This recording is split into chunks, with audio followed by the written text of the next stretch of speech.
Assalamualaikum warahmatullahi wabarakatuh. Selamat datang di Medialog, tempat di mana kita mengupas kisah-kisah rumah tangga yang penuh warna. Jangan lupa untuk like, subscribe, dan nyalakan lonceng notifikasinya, supaya kamu nggak ketinggalan cerita-cerita menarik lainnya. Kalau kamu punya pengalaman atau kisah rumah tangga yang ingin dibagikan, tuliskan saja di kolom komentar.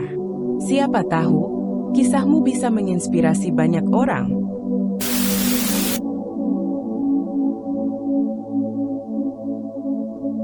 Rina dan suaminya, Dimas, menjalani kehidupan rumah tangga yang penuh kebahagiaan. Mereka telah menikah selama 5 tahun dan dikaruniai seorang putri kecil yang cantik bernama Alia, yang kini berusia 3 tahun. Bagi mereka, Alia adalah pusat dari segala kebahagiaan. Senyum dan tawanya mampu menghapus segala lelah setelah seharian beraktivitas. Dimas bekerja sebagai karyawan di sebuah perusahaan swasta di kota, sementara Rina memilih untuk menjadi ibu rumah tangga agar bisa memberikan perhatian penuh kepada anak mereka. Setiap pagi, sebelum berangkat kerja, Dimas selalu menyempatkan diri untuk bermain sebentar dengan Alia. Seringkali, ia menggendong putrinya, mengajaknya berlari-lari kecil di ruang tamu, atau sekadar membacakan buku cerita favorit Alia. Momen-momen kecil inilah yang selalu menghangatkan hati Rina. Meskipun kehidupan mereka sederhana, rumah tangga mereka dipenuhi oleh kehangatan dan kasih sayang. Rumah mungil yang mereka tinggali di sebuah perumahan sederhana terasa nyaman dengan dekorasi yang dibuat sendiri oleh Rina. Ia gemar menata rumah agar tetap rapi dan indah, menambahkan tanaman di sudut ruangan, serta merajut hiasan kecil untuk mempercantik ruang tamu. Setiap sore, setelah pekerjaan rumah selesai, Rina mengajak Alia bermain di taman kecil dekat rumah mereka. Alia sangat menyukai ayunan dan sering tertawa riang saat angin menerpa wajahnya. Kadang-kadang, ibu-ibu lain yang tinggal di perumahan itu juga datang membawa anak-anak mereka, membuat suasana semakin ramai dan penuh canda tawa. Di akhir pekan, Dimas selalu berusaha untuk meluangkan waktu lebih banyak bersama keluarganya. Mereka sering pergi ke taman kota atau sekadar menghabiskan waktu di rumah dengan bermain puzzle bersama Alia. Bagi Dimas dan Rina, kebahagiaan tak selalu diukur dengan materi, tetapi dengan kebersamaan yang mereka miliki. Mereka tidak memiliki gaya hidup mewah, tetapi Rina merasa cukup dengan apa yang mereka punya. Dimas adalah suami yang penyayang, bertanggung jawab, dan selalu berusaha memberikan yang terbaik untuk keluarga kecil mereka. Sementara itu, Rina adalah istri yang penuh perhatian dan penuh cinta dalam menjalankan perannya sebagai ibu rumah tangga. Di balik kebahagiaan yang mereka jalani, kehidupan rumah tangga tentu tidak selalu mulus. Ada saat-saat ketika mereka harus berhemat karena kebutuhan mendesak, atau ketika Dimas pulang dengan wajah lelah setelah bekerja seharian. Namun, Rina selalu berusaha menjadi pendamping yang baik, mendukung dan menyemangati suaminya. Sebaliknya, Dimas pun selalu menghargai usaha Rina dalam mengurus rumah tangga dan merawat Alia dengan penuh kasih sayang. Di mata Rina, Dimas adalah sosok suami yang sempurna, dan di mata Dimas, Rina adalah istri terbaik yang bisa ia harapkan. Mereka saling melengkapi satu sama lain, membangun rumah tangga dengan pondasi cinta, kesabaran, dan pengertian. Hingga saat ini, kehidupan mereka masih berjalan dengan penuh kebahagiaan. Namun, mereka tidak pernah tahu bahwa di balik keseharian yang terlihat harmonis, takdir telah menyiapkan ujian besar yang akan mengubah segalanya. Hari-hari yang sebelumnya penuh kebersamaan dan canda tawa mulai berubah, tanpa Rina menyadari sejak kapan tepatnya hal itu terjadi. Dimas, yang dulu selalu pulang tepat waktu dan menyambut Alia dengan pelukan hangat, kini lebih sering pulang larut malam. Jika dulu mereka selalu makan malam bersama di meja makan, kini piring Rina dan Alia lebih sering kosong lebih dulu sebelum Dimas tiba. Awalnya, Rina mencoba memahami. Ia berpikir mungkin pekerjaan suaminya memang sedang sibuk. Mungkin ada proyek baru di kantornya, atau mungkin atasannya memberikan tugas tambahan. Namun, semakin lama, Dimas semakin sering pulang larut, bahkan terkadang tanpa memberi kabar terlebih dahulu. "Mas, kamu lembur lagi hari ini?" tanya Rina suatu malam saat Dimas baru saja masuk rumah. "Iya, tadi ada laporan yang harus segera diselesaikan," jawabnya singkat, tanpa menatap mata Rina. Biasanya, jika memang lembur, Dimas akan mengabari Rina melalui pesan atau telepon. Tapi kali ini, Rina baru tahu saat suaminya sudah pulang dengan wajah yang tampak lelah, atau mungkin sebenarnya lebih seperti tidak bersemangat. Yang membuat Rina semakin cemas adalah perubahan sikap Dimas yang kian terasa. Jika dulu setiap kali pulang kerja Dimas selalu bermain sebentar dengan Alia, kini ia lebih banyak menghindar. Kadang, ia hanya sekadar mengelus kepala anak mereka sebelum masuk ke kamar dan berbaring tanpa banyak bicara. Jika Rina mencoba mengajaknya berbicara, Dimas lebih sering menjawab dengan singkat, seolah enggan mengobrol panjang lebar. Di siang hari, saat Rina mengirim pesan menanyakan apakah suaminya sudah makan siang atau hanya sekadar mengingatkannya untuk tidak terlalu lelah bekerja, balasan yang ia dapat semakin lama semakin dingin. Jika dulu Dimas sering membalas dengan kalimat penuh perhatian seperti, "Sudah, sayang. Kamu juga jangan lupa makan, ya. Titip cium buat Alia." Kini balasannya hanya sekadar, "Udah," atau bahkan tidak dibalas sama sekali. Rina mulai merasa ada yang tidak beres. Malam itu, setelah menidurkan Alia, Rina memberanikan diri untuk bertanya langsung kepada Dimas. Ia duduk di tepi ranjang, menatap suaminya yang sedang sibuk dengan ponselnya. "Mas, akhir-akhir ini kamu sering pulang malam. Aku boleh tahu kenapa?" tanyanya hati-hati. Dimas terdiam sejenak, lalu menghela napas. "Sudah kubilang, banyak kerjaan di kantor," jawabnya datar, tanpa mengalihkan pandangannya dari layar ponsel. Rina menggigit bibirnya. Ia merasa ada yang disembunyikan oleh suaminya, tapi ia tidak ingin terlalu menekan. "Kalau begitu, kenapa kamu jadi jarang ngobrol sama aku? Sama Alia juga?" lanjutnya, mencoba menjaga nada suaranya tetap lembut. Dimas meletakkan ponselnya dan menatap Rina dengan ekspresi yang sulit ditebak. "Aku capek. Rin, bisa nggak kita nggak bahas ini malam ini?" Rina terdiam. Ia tidak ingin bertengkar, tapi ia juga tidak bisa mengabaikan perasaan cemas yang semakin besar di hatinya. Hari demi hari berlalu, dan perubahan Dimas semakin nyata. Ia semakin jarang berada di rumah, bahkan di akhir pekan yang biasanya mereka habiskan bersama. Dimas selalu memiliki alasan, entah itu ada pekerjaan tambahan, ada urusan kantor, atau ada teman yang butuh bantuan. Rina berusaha mempercayainya, tapi firasatnya mengatakan ada sesuatu yang tidak beres. Rina berdiri di sudut kamar, tubuhnya masih gemetar setelah membaca pesan yang terpampang di layar ponsel Dimas. Napasnya tercekat, seolah udara di ruangan ini mendadak berubah menjadi racun yang menyusup ke paru-parunya. "Dimas sayang, kamu sudah tidur." Kata-kata itu terus terngiang di kepalanya, menghantamnya seperti ombak besar yang siap menenggelamkannya ke dalam lautan kepedihan. Tapi itu bukan pesannya, itu bukan dirinya. Dengan tangan gemetar, ia mulai menggulir layar, membaca setiap percakapan yang telah mereka bagi. Chat penuh dengan kata-kata mesra, rencana masa depan, dan janji-janji yang seharusnya hanya menjadi milik mereka berdua. "Aku nggak sabar kita bisa hidup bersama tanpa ada yang mengganggu. Mas, aku benci lihat kamu masih serumah sama dia. Dia nggak pantas buat kamu. Tenang sayang, semua akan segera selesai. Aku janji."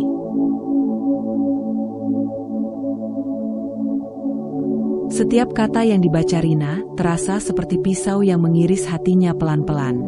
Rasanya dadanya sesak, perutnya mual, dan seluruh tubuhnya bergetar menahan emosi yang siap meledak.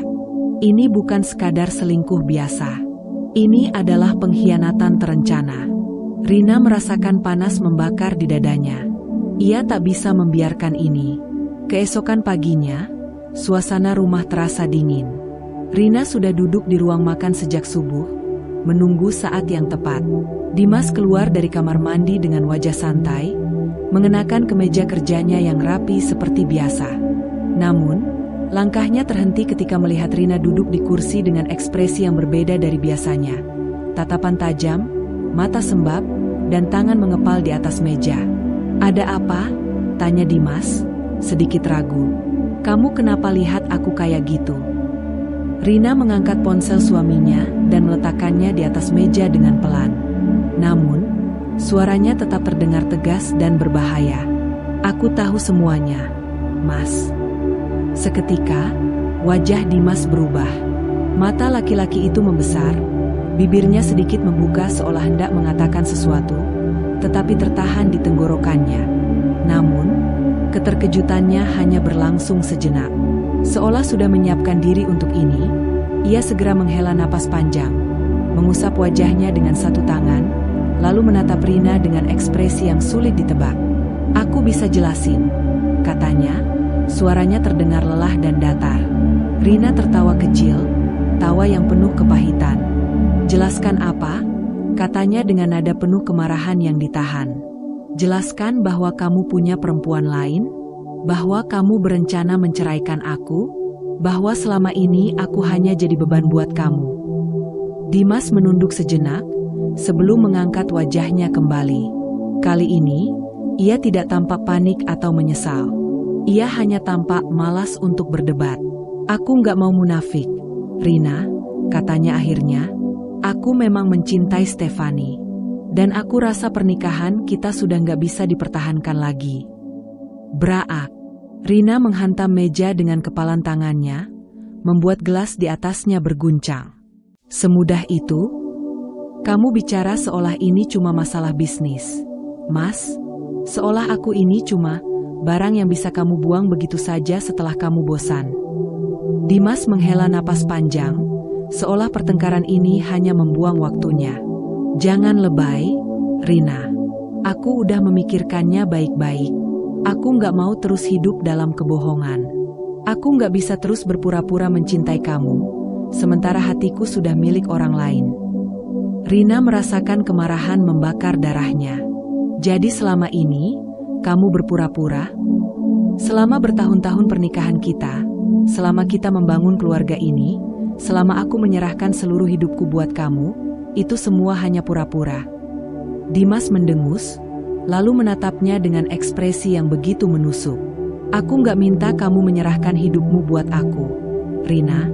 Itu keputusanmu sendiri. Lagi pula, kita hidup biasa-biasa aja, kan? Kamu pikir aku nggak capek? Aku butuh seseorang yang bisa kasih aku sesuatu yang lebih." Rina terdiam sejenak, tidak percaya dengan kata-kata yang baru saja keluar dari mulut Dimas. Sesuatu yang lebih? Apa selama ini rumah tangga mereka tidak cukup baginya? Apa kebersamaan mereka, tawa Alia, dan segala perjuangan yang mereka lalui tidak cukup? "Apa maksudmu?" tanya Rina dengan suara bergetar. Dimas menatapnya dengan tenang, seolah tidak ada beban moral dalam hatinya.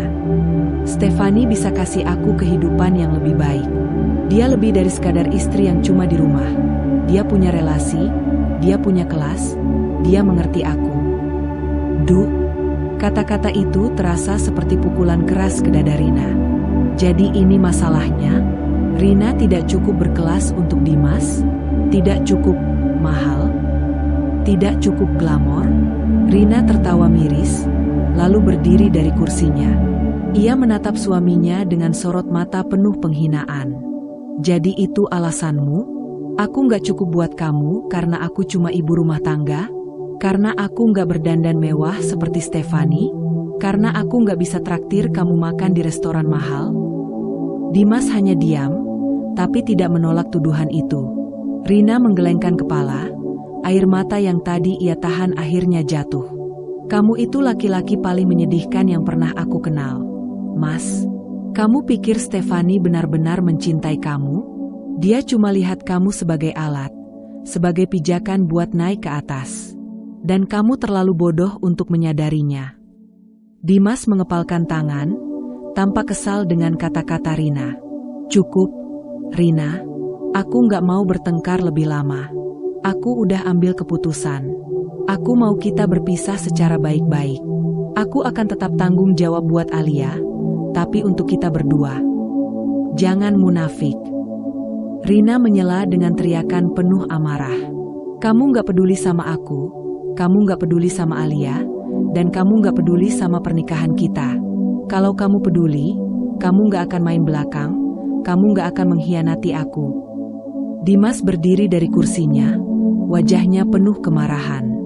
Jangan membuat ini lebih sulit dari yang seharusnya. Rina, aku udah bilang, aku minta maaf. Tidak, Mas. Aku yang minta maaf. Rina menatapnya dengan mata penuh api. Aku minta maaf karena pernah mencintai laki-laki sebusuk kamu. Dimas terdiam. Rina menghapus air matanya dengan tangan gemetar. Hatinya remuk, tapi dalam dirinya, sesuatu yang baru lahir. Bukan sekadar kesedihan, tapi kebangkitan. Rina terduduk di lantai kamar, punggungnya bersandar pada ranjang yang kini terasa dingin dan asing. Air mata yang tadi ia tahan, akhirnya jatuh tanpa bisa dibendung lagi. Dadanya terasa sesak, seolah ada batu besar yang menghimpitnya dari dalam. Ia mencoba bernapas, tetapi udara terasa begitu berat, seakan dunia tidak lagi mengizinkannya untuk hidup dengan lega. Bayangan Dimas terus berputar di kepalanya, tatapan dinginnya, kata-kata yang begitu mudah keluar dari mulutnya, seolah pernikahan mereka selama ini tidak lebih dari sebuah kesalahan yang harus segera diperbaiki. Aku memang mencintai Stefani. Aku rasa pernikahan kita sudah nggak bisa dipertahankan lagi. Kata-kata itu mengiris hati Rina lebih dalam dari pisau manapun. Ia ingin marah, ia ingin berteriak, tetapi lebih dari itu, ia merasa hancur. Segala yang ia bangun dengan sepenuh hati selama bertahun-tahun ternyata begitu mudahnya dihancurkan dalam hitungan detik. Ia menoleh ke sudut kamar, melihat lemari pakaian mereka yang masih penuh dengan baju-baju Dimas. Aroma tubuh suaminya masih tertinggal di sana, seakan mengejeknya bahwa semua ini dulu nyata, bahwa dulu ada cinta di rumah ini. Tapi sekarang, yang tersisa hanya kenangan dan luka yang begitu dalam. Hari pertama setelah Dimas pergi terasa seperti neraka bagi Rina. Ia masih terbangun pagi-pagi seperti biasa, tetapi kali ini tidak ada suara langkah kaki Dimas di rumah mereka. Tidak ada suara bariton suaminya yang biasanya menyapa Alia sebelum berangkat kerja. Tidak ada tangan yang mengusap kepalanya atau senyum yang pernah membuatnya merasa aman. Yang ada hanya kesepian. Bu, ayah mana? Suara lembut Alia memecah keheningan. Rina menoleh ke arah putrinya yang masih mengenakan piyama. Rambutnya sedikit berantakan karena baru bangun tidur. Mata gadis kecil itu menatapnya dengan penuh harap, seolah kapan saja ayahnya akan keluar dari kamar dengan senyum hangat. Hati Rina kembali remuk. Bagaimana ia harus menjelaskan kepada gadis kecilnya bahwa ayahnya sudah pergi? Bahwa orang yang selama ini menjadi pahlawan bagi Alia telah memilih pergi demi wanita lain? Alia sayang, ayah. Rina berusaha tersenyum, meskipun rasanya seperti sedang menelan bara api. Ayah harus pergi dulu untuk waktu yang lama. Alia mengerutkan keningnya. Pergi kemana, Bu? Kepelukan wanita lain, batin Rina perih. Kerja di tempat yang jauh. Jawabnya dengan suara yang hampir berbisik. Alia diam sejenak, lalu menundukkan kepalanya. Tapi, nanti ayah pulang, kan? Rina tidak bisa menjawab. Ia hanya bisa menarik tubuh kecil itu ke dalam pelukannya, menenggelamkan wajahnya di rambut Alia yang masih wangi. Air matanya kembali jatuh tanpa suara. Hari-hari berlalu dalam keheningan yang menyakitkan. Rina tahu ia tidak bisa terus terpuruk. Ia tidak bisa membiarkan luka ini menelannya hidup-hidup. Karena kini ada seseorang yang harus ia perjuangkan, Alia. Ia mulai mencari pekerjaan, mengetuk pintu demi pintu dengan harapan ada yang mau menerimanya. Namun, sebagai seorang ibu rumah tangga yang tidak memiliki pengalaman kerja formal, semua terasa lebih sulit dari yang ia bayangkan. Apa Anda punya pengalaman kerja sebelumnya? Maaf, kami butuh seseorang yang sudah berpengalaman di bidang ini. Kami akan hubungi nanti kalau ada lowongan lain. Hari demi hari, penolakan demi penolakan datang silih berganti. Setiap kali pulang dengan tangan kosong, ia hanya bisa menatap wajah Alia yang tersenyum polos. Tidak tahu bahwa ibunya sedang menahan tangis. Tapi Rina tidak menyerah. Akhirnya, setelah berminggu-minggu mencari, ia mendapat pekerjaan sebagai pegawai di sebuah toko roti kecil. Gajinya tidak besar, tetapi cukup untuk membuatnya bertahan. Setiap pagi, Ia bangun lebih awal untuk menyiapkan keperluan Alia, mengantarnya ke sekolah sebelum pergi bekerja. Lalu, sepulang kerja, ia harus tetap tersenyum, menyembunyikan rasa lelah dan sakit hatinya agar Alia tidak khawatir. Namun, di malam hari, saat Alia sudah tertidur pulas, barulah ia membiarkan dirinya menangis sepuasnya. Di dalam kamar yang terasa kosong, di bawah cahaya lampu yang redup, di antara kenangan yang terus menghantuinya, ia menangis dalam diam, meratapi hatinya yang telah remuk, tetapi tetap harus bertahan demi anaknya. Dan meskipun Dimas telah pergi, meskipun dunianya terasa sepi dan sunyi, ia bersumpah, ia akan bertahan. Rina terbangun sebelum fajar. Matanya masih terasa berat karena kurang tidur, tetapi ia tidak bisa membiarkan dirinya bermalas-malasan. Waktu terus berjalan, dan ia harus bangkit demi satu-satunya alasan yang tersisa, Alia. Dulu, ia selalu bangun lebih siang karena Dimas yang mencari nafkah. Tapi sekarang, semua tanggung jawab ada di pundaknya. Ia harus menjadi ibu sekaligus ayah, menjadi pelindung sekaligus pencari nafkah, menjadi bau sandaran sekaligus tembok pertahanan untuk putri kecilnya.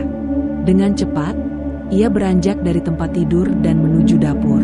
Tangannya mulai bergerak lincah menyiapkan sarapan sederhana untuk Alia. Tak ada lagi sarapan mewah seperti dulu, hanya roti dan telur dadar. Tapi setidaknya cukup untuk membuat Alia tetap kenyang sebelum berangkat sekolah. Setelah menyiapkan bekal, ia membangunkan Alia dengan lembut. "Sayang, bangun. Waktunya sekolah." Alia menggeliat malas, tetapi saat melihat wajah ibunya, ia tersenyum kecil. "Ibu kerja lagi hari ini?" Rina mengangguk, menyembunyikan kelelahan di balik senyumnya. "Iya, sayang. Tapi nanti ibu pulang sore, kita bisa makan malam bersama." Alia mengangguk. Gadis kecil itu sudah mulai mengerti bahwa kehidupan mereka sekarang tidak lagi sama. Di tempat kerja, Rina bekerja tanpa kenal lelah. Ia menjadi pegawai di sebuah toko roti kecil di pusat kota. Setiap hari, ia berdiri berjam-jam, melayani pelanggan, merapikan etalase, dan mencuci peralatan dapur. Tangannya sering terasa sakit karena terlalu lama terkena air dan sabun, tetapi ia tidak peduli. "Rina, bisa tolong bersihkan meja-meja di depan?" Suara pemilik toko, Bu Santi, memanggilnya. "Baik, Bu," jawab Rina dengan sigap.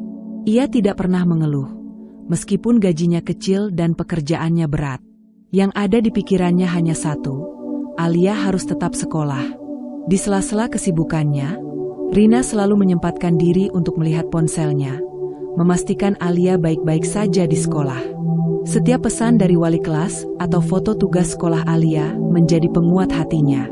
Setiap kali rasa lelah melanda, ia mengingat alasan mengapa ia harus bertahan.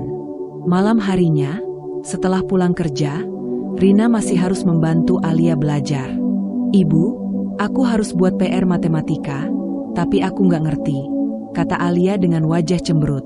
Rina tersenyum dan duduk di sampingnya. Ia sendiri sudah lama tidak belajar matematika, tetapi ia tidak mau menyerah begitu saja.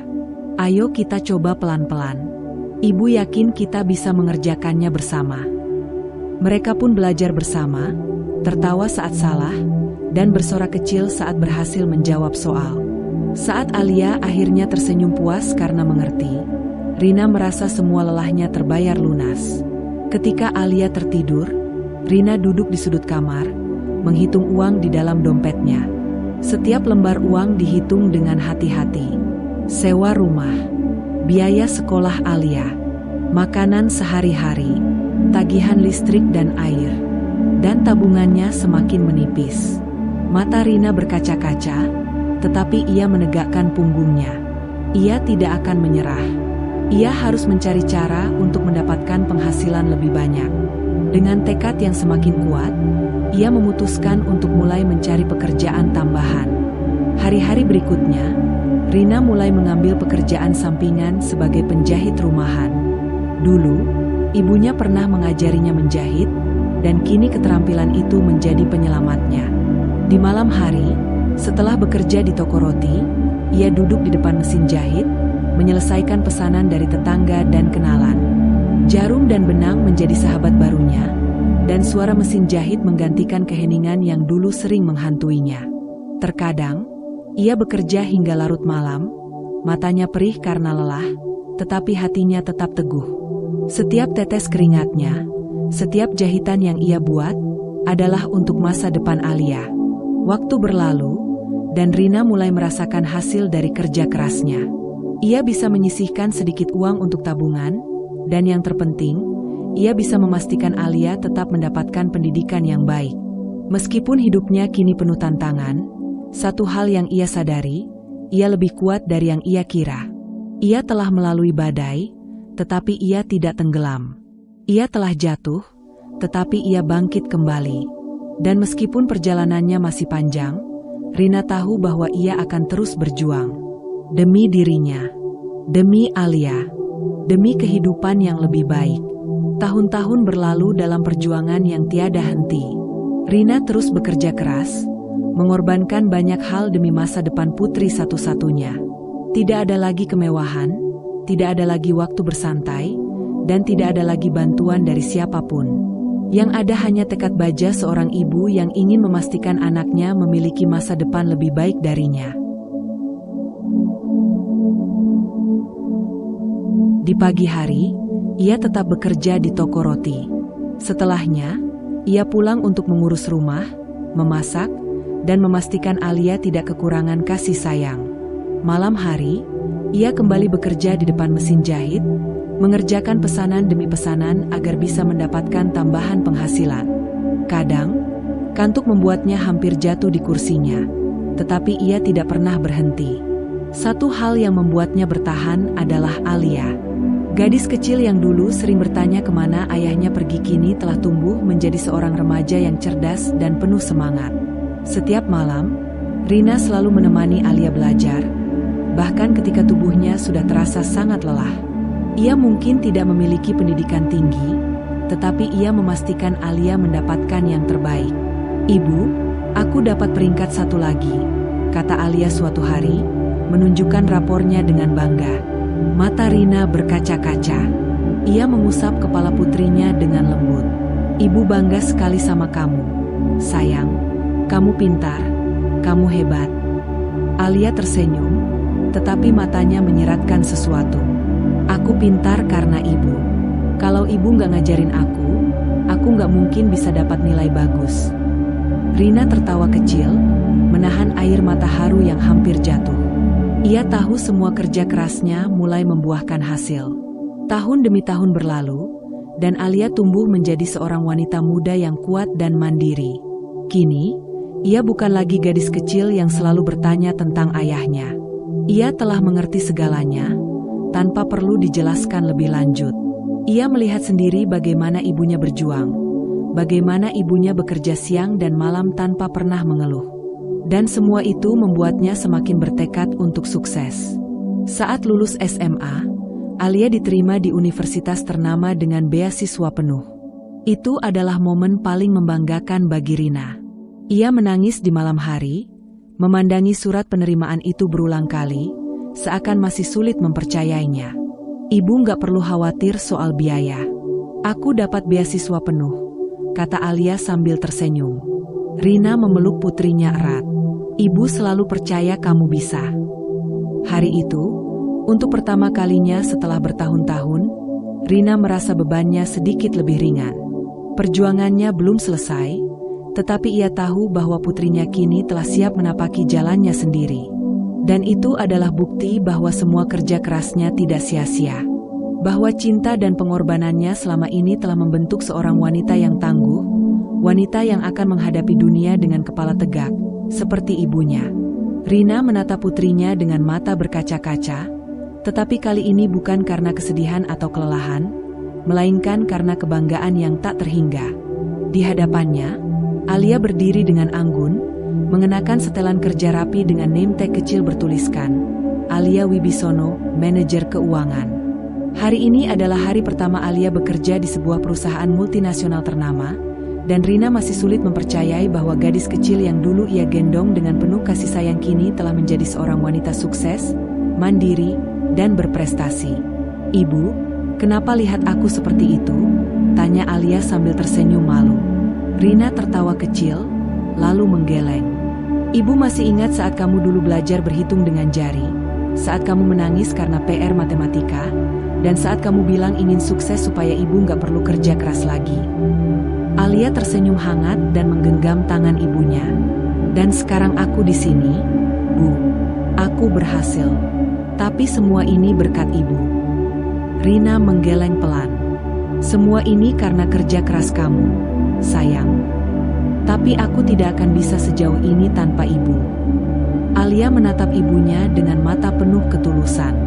"Aku melihat sendiri bagaimana ibu berjuang tanpa kenal lelah.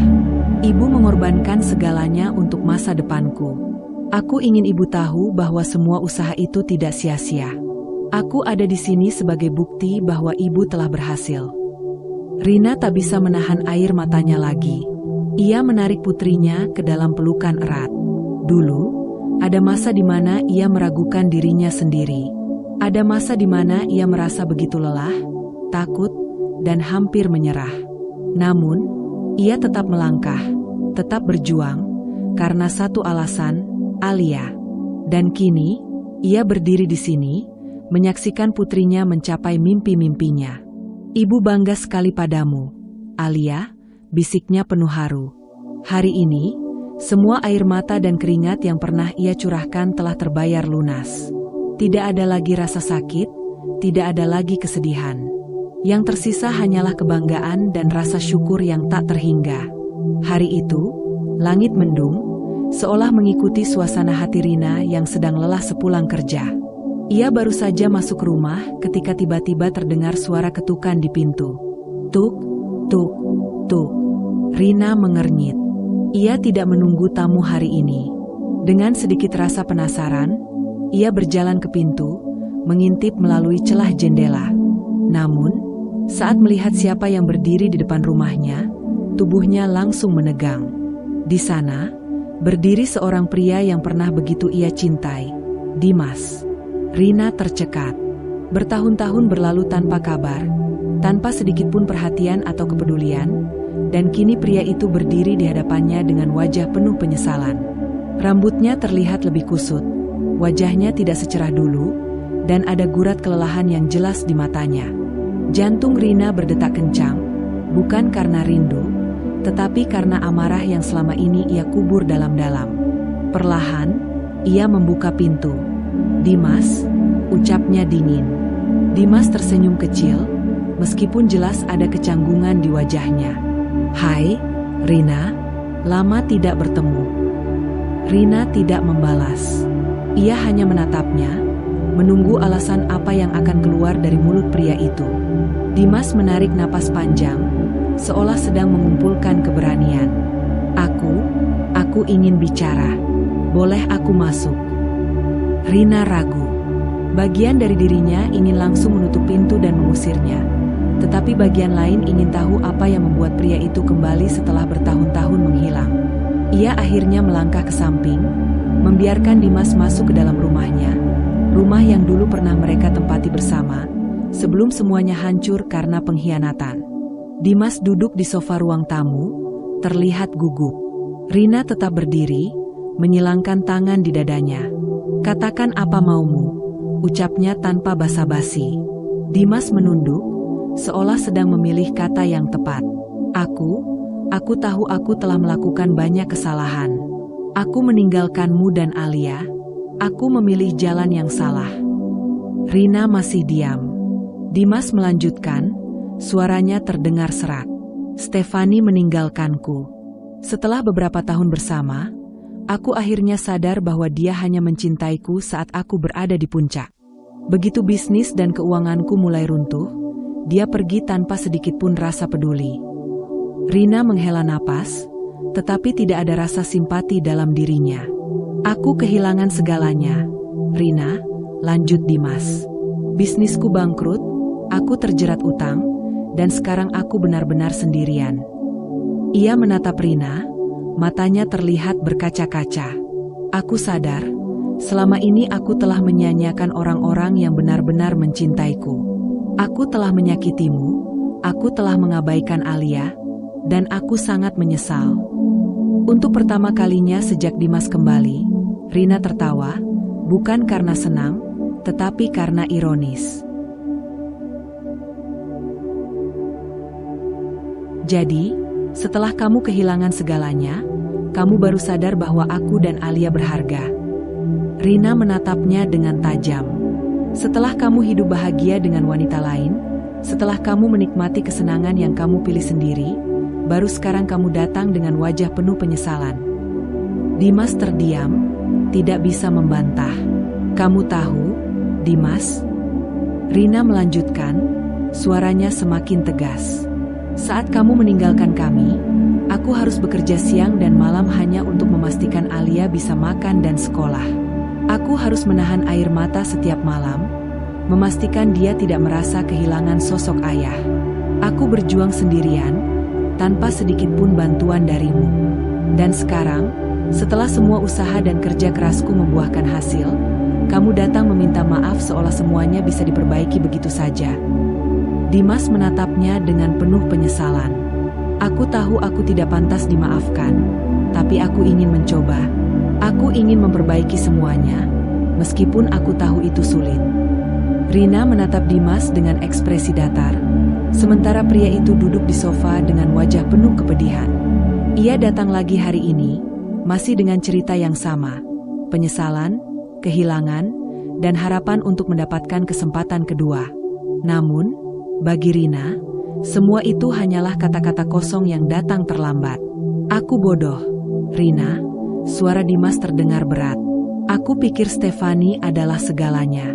Aku pikir hidup dengannya akan penuh kebahagiaan dan kemewahan, tapi ternyata dia tidak pernah mencintaiku seperti yang aku kira.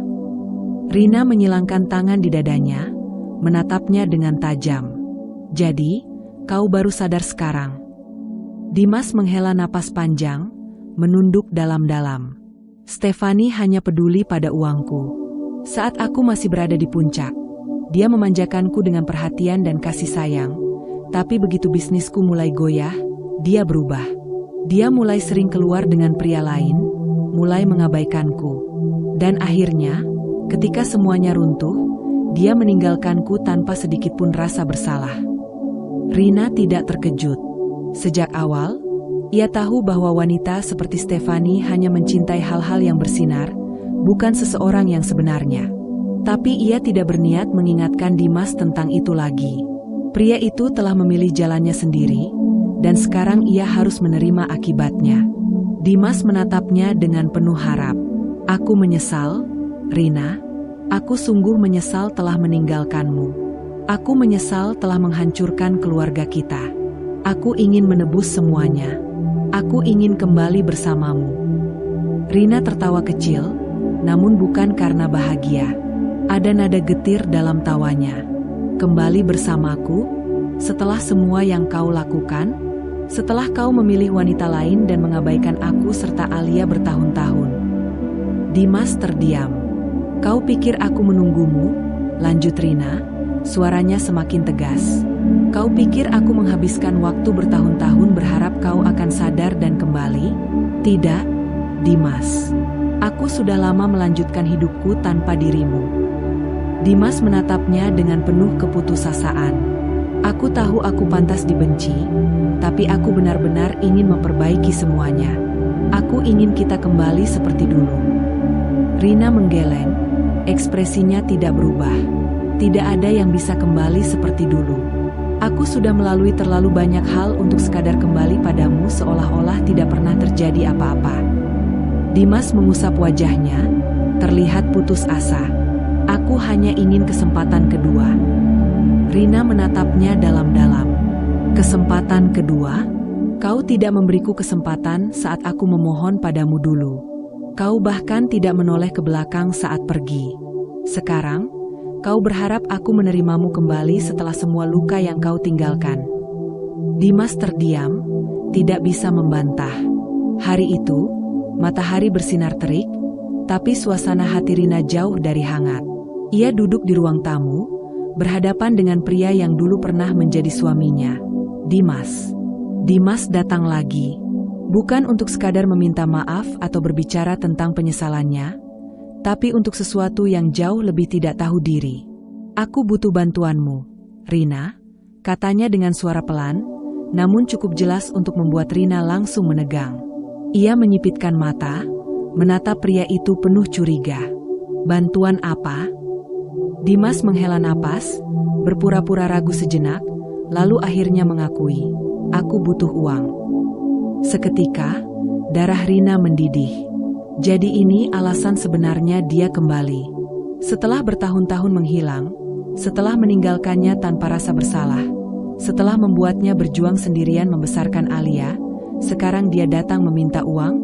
Rina tertawa kecil, tetapi tawanya terdengar dingin. Jadi, setelah hidupmu hancur, setelah Stefani meninggalkanmu, kau pikir aku akan dengan senang hati memberimu uang? Dimas mengangkat tangannya, mencoba meredakan suasana. Aku tahu ini terdengar buruk, tapi aku benar-benar butuh bantuan. Aku kehabisan uang, utangku menumpuk, dan aku tidak tahu harus kemana lagi. Kau tidak tahu harus kemana lagi, potong Rina tajam. Dan kau pikir aku adalah solusi dari semua masalahmu. Dimas menelan ludah, lalu mencoba membela diri. Rina, aku hanya butuh sedikit bantuan untuk memulai hidup baru. Aku bukan meminta belas kasihan, aku hanya... Kau hanya apa, Dimas? Rina menyela, suaranya bergetar oleh kemarahan yang ia tahan. Kau pikir aku ini siapa? Ban? Lembaga sosial?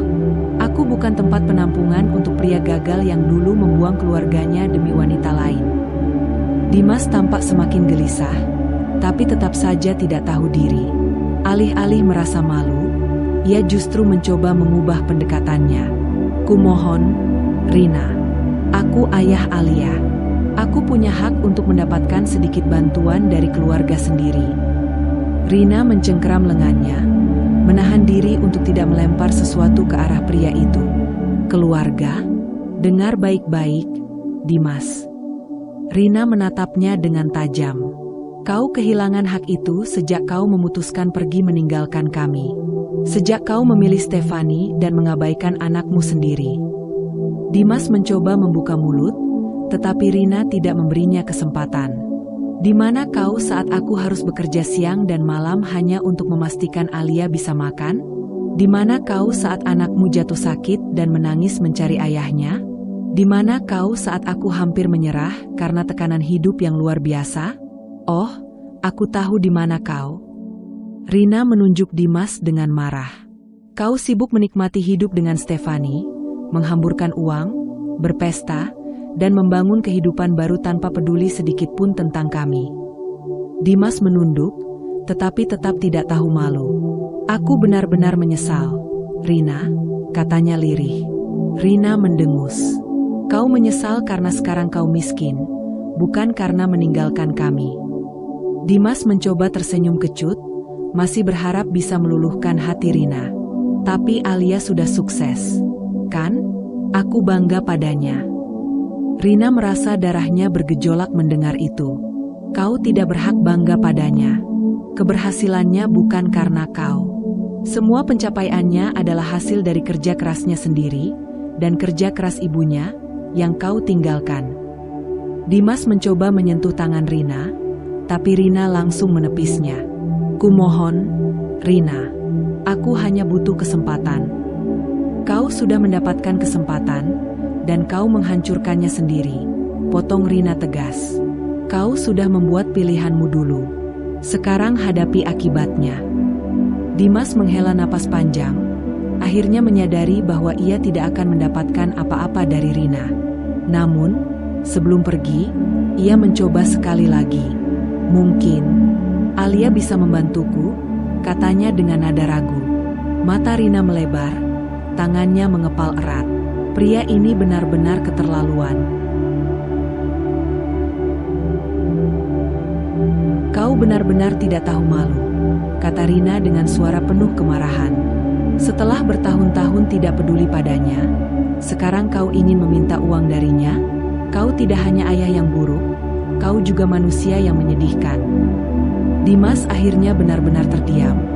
Mungkin untuk pertama kalinya menyadari betapa rendah dirinya saat ini. Rina duduk dengan ekspresi dingin, menatap Dimas yang masih berdiri di hadapannya dengan wajah penuh harap. Seolah semua yang telah ia lakukan di masa lalu tidak pernah terjadi, seolah ia berhak untuk meminta sesuatu darinya sekarang. Tapi Rina sudah bukan wanita yang sama seperti dulu. Aku benar-benar butuh bantuan, Rina, ucap Dimas lagi, suaranya sedikit bergetar, berharap bisa menyentuh hati Rina. Namun, yang ia temui hanyalah tatapan penuh kebencian dan ketegasan. Bantuan? Rina mengulang kata itu dengan nada mengejek. Kau bahkan tidak pernah sedikit pun membantu aku dan Alia selama ini, dan sekarang kau datang meminta tolong. Dimas menundukkan kepalanya, seperti seseorang yang sadar akan kesalahannya, tapi tetap tidak tahu malu. Aku tahu aku telah banyak berbuat salah. Aku tahu aku meninggalkan kalian dan itu kesalahan besar, katanya lirih. Tapi aku benar-benar tidak punya siapa-siapa lagi. Aku hanya ingin kesempatan kedua. Rina menyilangkan tangan di dadanya, ekspresinya tidak berubah. Kesempatan kedua? Dimas, kau bahkan tidak memberiku kesempatan pertama. Dimas terdiam. Kau ingat bagaimana kau mencampakkan aku? Bagaimana kau bahkan tidak menoleh ke belakang saat pergi? Bagaimana kau menganggap aku dan Alia sebagai beban? Rina mencondongkan tubuhnya ke depan, suaranya semakin tajam. Dan sekarang, setelah kau kehilangan segalanya, kau datang padaku, mengharap belas kasihan. Dimas mengangkat wajahnya dengan ekspresi putus asa. Aku benar-benar menyesal. Penyesalanmu tidak ada artinya bagiku, potong Rina cepat. Matanya menyala penuh emosi yang telah ia pendam selama bertahun-tahun. Aku mengurus Alia sendirian. Aku membesarkannya tanpa sedikit pun bantuan darimu. Aku bekerja siang dan malam untuk memastikan ia mendapatkan kehidupan yang layak. Sementara kau menghamburkan uangmu untuk wanita lain. Kau menikmati hidup, berpikir bahwa aku dan Alia sudah tidak ada artinya lagi. Dimas terdiam, tidak bisa membantah. Dan sekarang, kau datang dengan wajah penuh penyesalan, berpura-pura peduli, dan menginginkan uang dari kami. Rina tertawa sinis. Jangan bercanda, Dimas.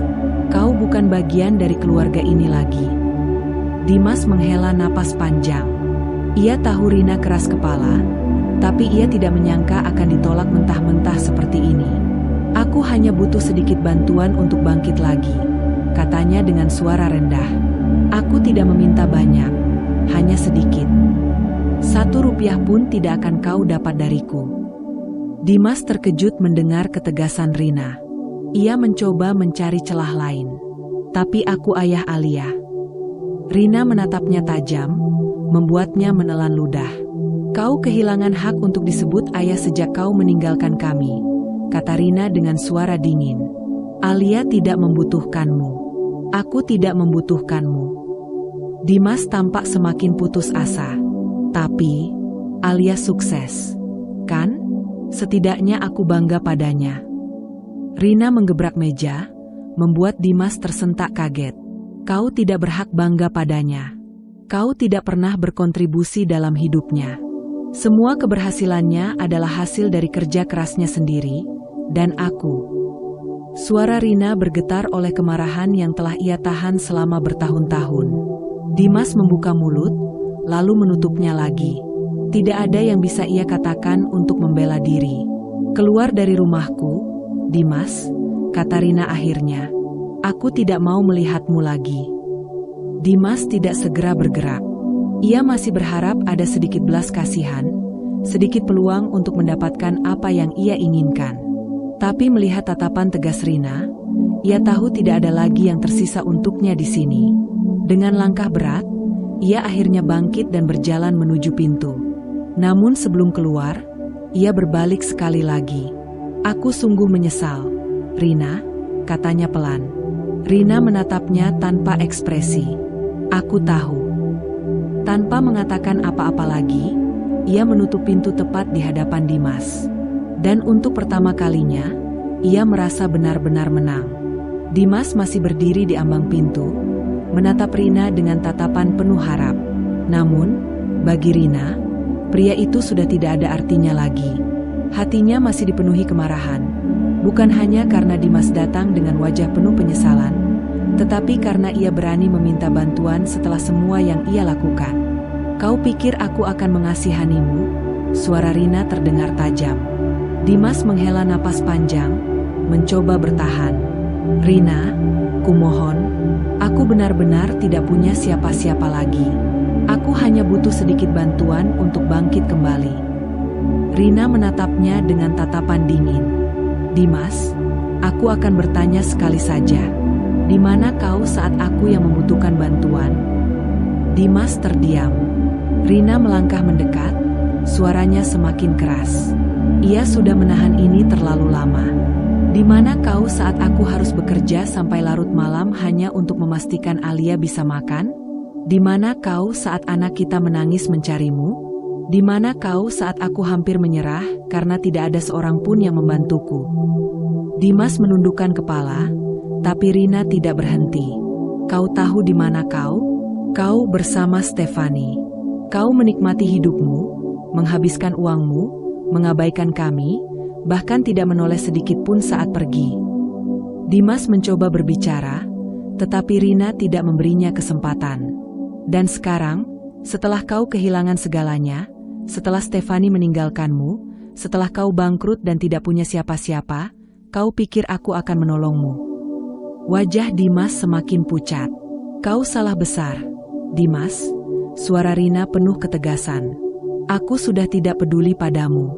Aku sudah melewati masa-masa tersulit dalam hidupku tanpa sedikit pun bantuan darimu. Dan sekarang, kau datang dengan wajah penuh penyesalan, berharap aku akan menyelamatkanmu." Dimas mencoba tersenyum kecut. "Aku hanya ingin kesempatan kedua. Kau tidak akan pernah mendapatkannya." Rina membentaknya. Dimas tersentak, tetapi Rina belum selesai. "Kau bukan siapa-siapa bagiku, Dimas. Kau bukan suamiku, kau bahkan bukan ayah bagi Alia. Kau hanyalah orang asing yang kebetulan memiliki hubungan darah dengannya." Dimas menggigit bibirnya, lalu mencoba nada yang lebih lembut. "Tapi aku masih ayahnya." Rina menggebrak meja, membuat Dimas mundur selangkah. "Jangan berani-berani menyebut dirimu ayah Alia. Ayah macam apa yang meninggalkan anaknya demi wanita lain? Ayah macam apa yang tidak peduli saat anaknya kesulitan?" Dimas menundukkan kepala, tetapi Rina tidak peduli lagi. "Dimas," katanya dengan suara lebih rendah, tetapi lebih mengintimidasi, "aku ingin kau keluar dari rumahku. Sekarang." Dimas menatapnya dengan wajah memohon. "Rina, tolong. Keluar." Dimas masih berdiri di tempatnya, seolah enggan pergi. Rina melangkah lebih dekat, matanya menyala penuh amarah. "Kau tidak punya tempat di sini.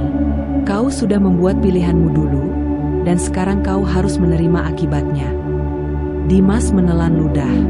Ia bisa melihat bahwa Rina benar-benar tidak akan memberinya kesempatan. Perlahan, ia berbalik, berjalan menuju pintu. Namun, sebelum keluar, ia menoleh sekali lagi. "Aku menyesal, Rina. Aku sungguh menyesal." Rina menatapnya tajam. Terlambat. Tanpa berkata apa-apa lagi, ia menutup pintu tepat di depan wajah Dimas. Dan saat suara pintu tertutup, Rina menghela napas panjang. Tidak ada air mata, tidak ada penyesalan, hanya kepuasan. Ia telah membuktikan bahwa ia tidak lagi lemah. Ia tidak lagi menjadi wanita yang dulu bisa dengan mudah ditinggalkan dan dipermainkan. Kini, ia benar-benar bebas.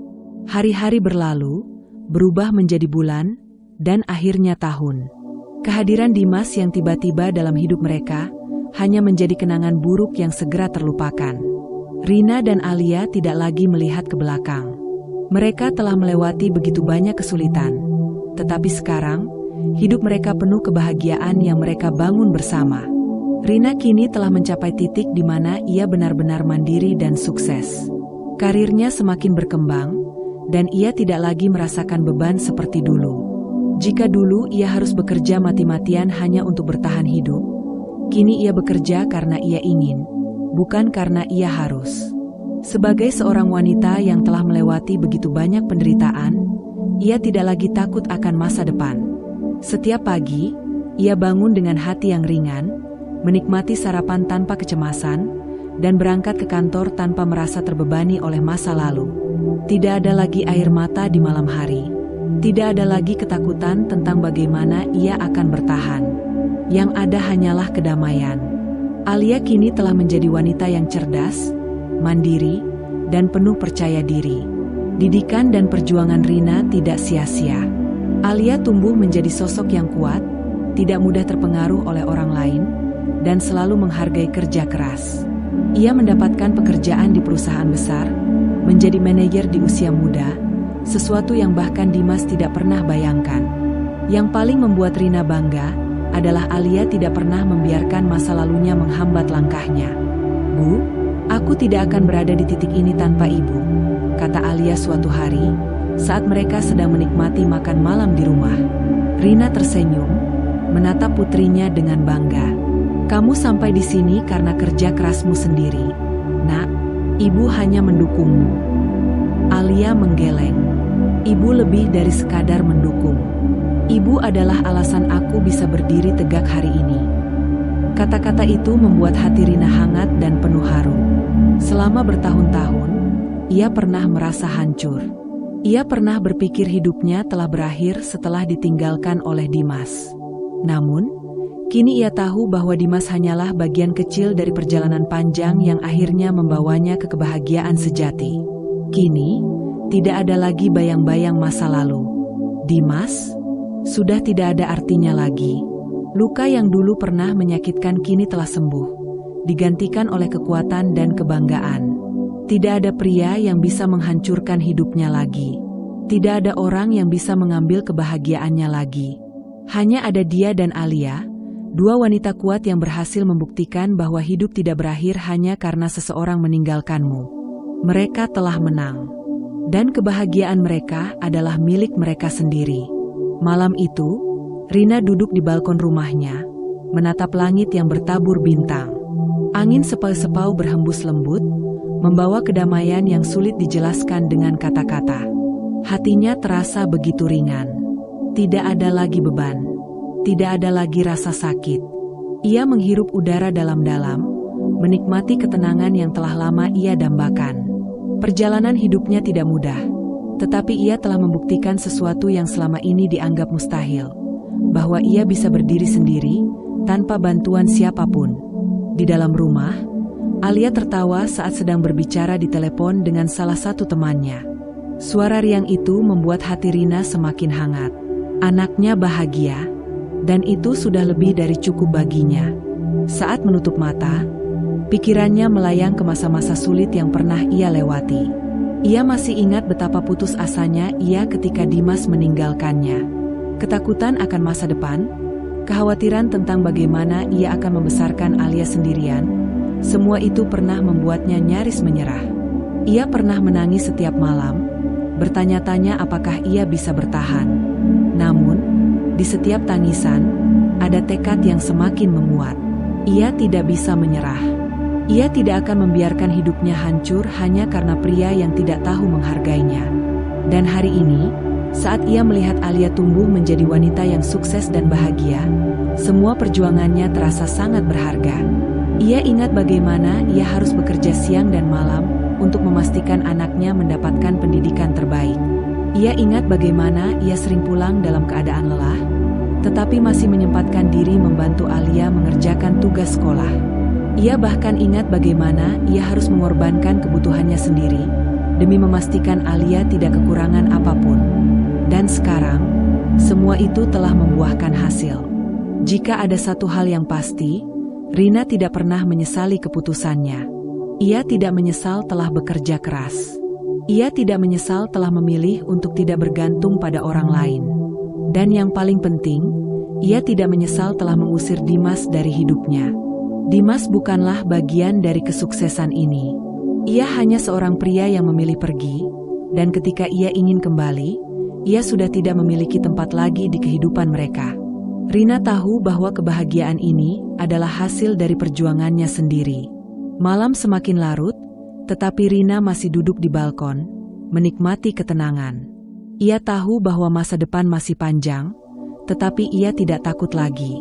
Ia telah membuktikan bahwa ia bisa melalui badai terbesar dalam hidupnya. Dan sekarang, tidak ada yang bisa menghentikannya.